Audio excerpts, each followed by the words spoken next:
வாழ்க வளமுடன். தீப்பாய்ந்தம்மன் குடும்ப உறுப்பினர் அனைவருக்கும் என் வாழ்த்தையும் வணக்கமும் இந்த பொங்கல் திருநாளில் தெரிவித்துக் கொள்கிறேன். இன்று சில ஆன்மீக உண்மைகளை உங்களுடன் பகிர்ந்து கொள்வதில் மிக்க மகிழ்ச்சி அடைகிறேன். நான் யார் என்ற கேள்வி எப்பொழுது நம் மனதில் எழுகிறதோ அப்போதுதான் நம் வாழ்க்கையின் அர்த்தமே நமக்கு புரிய வரும். நம் பிறப்பின் காரணம் என்ன, நமக்கு ஏன் இந்த பிறவி அளிக்கப்பட்டுள்ளது என்று தெரிந்து கொள்வது மிகவும் அவசியம். அதற்கு முன் நாம் எவ்வாறு பிறப்பெடுத்து இப்பூவுலகில் வந்தோம் என்று தெரிந்து கொள்வோம். பிறகு வாழ்க்கையை பற்றி தெரிந்து கொள்வோம். மனித பிறவி ஒரு மகத்தான பிறவி. இப்பிரபஞ்சத்தில் தோன்றிய அனைத்து உயிரினங்களிலும் சிறப்பானவன். நன்மலர் ஜோதியாகத்தான் இறைவன் அனைவரையும் படைத்துள்ளான். ஆதி சிவமே நம் பிறப்புக்கு காரணம். சிவன் அரூப நிலையானவன். அவனுக்கு உருவமில்லை. அந்த உருவமில்லாத ஒன்றிலிருந்து தான் 84 லட்சம் உருவமுள்ள உயிரினங்களும் தோன்றி வாழ்ந்து கொண்டிருக்கின்றன. சிவம் என்பது என்றும் நிலையான ஒரு இருப்பாக உள்ளது. இருப்பு நிலையில் இருப்பது அசையாது என்ற காரணத்தினால்தான் சிவனுக்கு நம் முன்னோர்கள் உருவத்தினை அளிக்கவில்லை. நாம் அசையாமல் ஓரிடத்தில் அமர்ந்திருந்தால் எப்படி இருக்குமோ அப்படியே சிவலிங்கத்தை உருவமில்லாமல் வைத்தனர். சிவம் இயங்கினால்தான் உலகம் இயங்க முடியும். அதனால் அது இயங்க சக்தி தேவைப்பட்டது.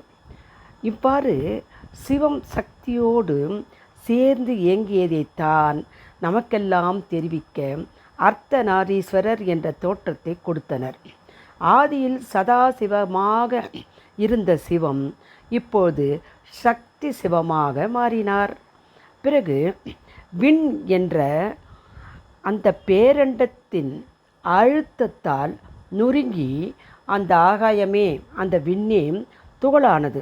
இதை விண் துகள்கள் என்றனர் நம் முன்னோர்கள். பல்லாயிரக்கணக்கான ஆண்டுகளுக்கு முன்பே இதை உணர்ந்த நம் ஞானியர் நமக்கு தெரிவிக்க மொழியும் எழுத்தும் இல்லாத காரணத்தால் தெரிந்த அனைத்து உண்மைகளையும் சிலையாகவே வடித்தனர். இவ்வாறு அன்று நம் ஞானியர்கள் கண்ட விண் துகள்களைத்தான் இன்று விஞ்ஞானிகள் விண் ஆராய்ச்சி செய்து god particles or god dust என்று கூறினர். முதலில் இந்த விண் துகள்களில் இருந்து காற்று தோன்றியது. அந்த காற்றின் சுழற்சியால் சத்தம் தோன்றியது. இதை நமக்கு தெரிவிக்க ஒரு கையில் சக்கரத்தையும் மறு கையில் ஒலிக்கும் சங்கையும் கொடுத்து விஷ்ணுவை உருவாக்கினர். உலகின் தோற்றங்களும் நிகழ்களும் காலம், தூரம், பருமன், வேகம் என்ற 4னுக்கு உட்பட்டுதான் நடக்கின்றன. அதை நாம் தெரிந்து கொள்ள 4 தலையுடன் கூடிய பிரம்மாவை படைத்தனர். நாமும் அவரை படைப்பு கடவுள் என்றே வணங்கி வருகிறோம். பிறகு விண் துகள்களில் இருந்து காற்று தோன்றியது. காற்றிலிருந்து தீ தோன்றியது. தீயிலிருந்து நீர் தோன்றியது. இவை அனைத்திற்கும் கடைசியாக நாம் வாழும் பூமி தோன்றியது. இவ்வாறு நிலம், நீர், நெருப்பு, காற்று என்ற 5 பூதங்களும் ஒரு குறிப்பிட்ட அளவில் ஒன்று சேரும்போது முதலில் உணர்ச்சி என்ற ஒரு அறிவுடன் தாவரமான புல்லும், சுவை என்ற 2வது அறிவு சேர்ந்து புழுவும், 3வதாக வாசனை என்ற அறிவு சேர்ந்து பூச்சிகளும் பறவைகளும், 4வதாக பார்வை என்ற அறிவுடன் பாம்பும், 5வதாக கேட்கும் அறிவுடன் யானை முதலான விலங்குகளும் தோன்றின. இவ்வாறு 5 அறிவு உயிரினங்களின் தோற்றம், உலக இயற்கை அழகு இவற்றையெல்லாம் கண்டு களித்து இன்புற இறைவனே எடுத்த வடிவம்தான். அரூப நிலையில் விளங்கும் சிவனே முதலில் ஐயறிவுடனும் மேலும் 6வதாக மனம் என்ற அறிவுடன் பிறந்த மனுஷன், அதாவது மனிதன், அதாவது நாம் எல்லோரும். இவ்வாறு 6 அறிவுடன் மனிதன் பிறக்கப் போகிறான் என்று நமக்கு உணர்த்தவே 5 அறிவுடைய யானை தலையை மனித உருவத்துடன் இணைத்து விநாயகரை படைத்தனர். அவனே நமக்கு முழு முதற் கடவுளாகவும் தற்போது விளங்கிக் கொண்டிருக்கிறான்.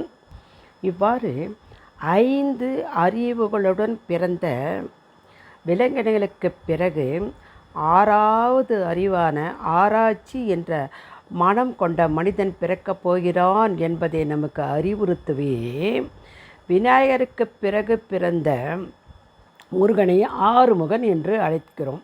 இவ்வாறு அனைத்து கடவுள் தோற்றங்களுக்குள்ளும் இருப்பது சிவ அருளே என்று நமக்கு புரிய வரும்போது இறைவன் ஏகமாக இருக்கிறான். அவனே அநேகனாக பிறப்பெடுத்துள்ளான். அவனே பூரணத்தன்மை உடையவன், எல்லையற்றவன், ஆதி அனாதியாக இவ்வுலகம் முழுவதும் இயங்கி நம்முள்ளும் இயக்கிக் கொண்டிருக்கிறான். நாமும் நாமாக இயங்கிக் கொண்டிருக்கிறோம் என்பதை உணர்ந்து தெளிந்து அவ்வறிவிலேயே திளைத்து வாழ்க்கையை இன்பமாக வாழ்வோமாக. அனைவருக்கும் என் பொங்கல் நல்வாழ்த்துக்கள். மேலும் விநாயகரை பற்றிய பல தகவல்களுடன் அர்த்த பதிவில் சந்திப்போம். நன்றி. வாழ்க வளமுடன்.